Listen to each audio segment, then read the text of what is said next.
Sa gitna ng Manila Bay, nagprotesta ang mga grupong tutol sa reclamation. May unang balita si Von Aquino, live. Von?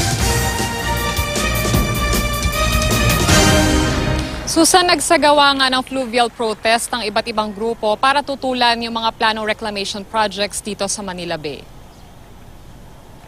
Sa fluvial protest, 2 yate at 3 bangka sa Kayan Dragon Boat teams ang pumalaot sa Manila Bay sa bahagi ng Harbor Square.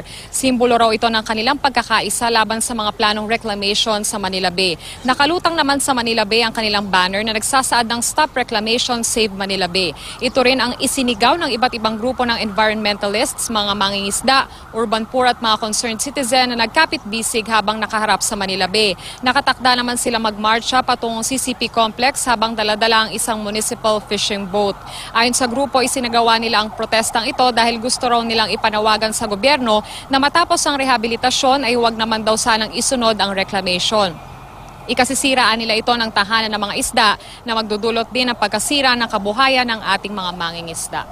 Sa ngayon nga, Susan, ay nagsasagawa ng mga pagtatanghal dito sa programa ng grupo na nananawagan nga para tutulan itong reclamation. Susan?